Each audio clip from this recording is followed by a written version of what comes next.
જૂનાગઢ મહાનગરપાલિકાના ward number 2 માં સોસાયટીમાં રહેતા લોકોને ચોમાસામાં રોડ ખરાબ હોવાથી આવવા જવામાં તકલીફ પડતા મહાનગરપાલિકાએ તાત્કાલિક કાંકરી અને જેસીબી દ્વારા રોડની કામગીરી કરવામાં આવી। જૂનાગઢ મહાનગરપાલિકાના વોર્ડ નંબર 2 માં આવેલા ખોડિયાર મંદિર વિસ્તારમાં પાણીની લાઈન, ગટરની લાઈન અને ગેસની લાઈનનું કોર્પોરેટર દ્વારા ખૂબ સરસ કામગીરી કરવામાં આવી છે। ત્યારે આ સોસાયટીમાં વરસાદ ખૂબ પડતા પાણી ભરાઈ ગયું હતું અને હાલવું મુશ્કેલ થયું હતું અને વાહનો ચાલી શકે તેમ ન હતા। રાહદારીઓને ચાલવું અને બાળકોને સ્કૂલે જવું ખૂબ જ મુશ્કેલ હતું। ત્યારે કોર્પોરેટર દ્વારા તાત્કાલિક કાંકરી ટ્રેક્ટર નાખી જેસીબી દ્વારા તાત્કાલિક ધોરણે રસ્તો ચાલુ કરવામાં આવ્યો હતો। વોર્ડ નંબર 2 ના રહેવાસીઓએ તાત્કાલિક ધોરણે રસ્તાનું કામ કરતા મહાનગરપાલિકા અને કોર્પોરેટરનો ખૂબ આભાર માન્યો હતો। हाँ, मारू नाम जोशी शिल्पा भावेशभाई है।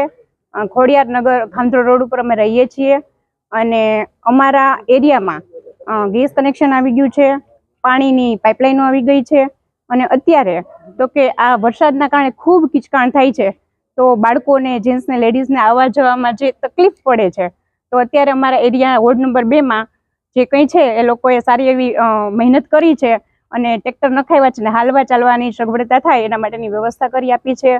હાલમાં પણ આ મહાનગરપાલિકામાંથી રોડ બનવા માટેની મંજૂરી આપેલી છે, પરંતુ અત્યારે આ વરસાદનો માહોલ છે એના કારણે હવે સમય જતાં એ પણ ખૂબ જલ્દી થઈ જશે અને બધાને અત્યારે તો રાહત છે કે ભાઈ ચાલીને આવક જવક થઈ શકે છે અને સારી વ્યવસ્થા કરી આપેલ છે।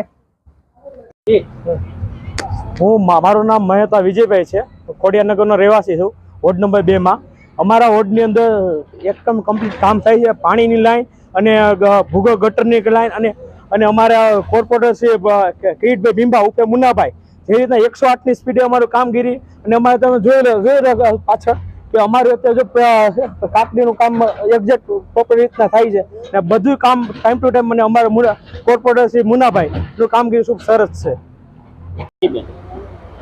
મારું નામ ચાવડા મધુબેન છે। અમારો વોર્ડ નંબર 2 ની અંદર પાણીની લાઈન, ગેસની લાઈન અને ગટરની લાઈનનું કામ ચાલુ હોવાથી જે ઓલો રસ્તો ખરાબ થયેલો તો વરસાદને લીધે એમાં મેટલ પાથરવામાં આવેલ છે જેથી બાળકો સ્કૂલે જઈ શકે, રાહદારીઓ ચાલી શકે એના માટે।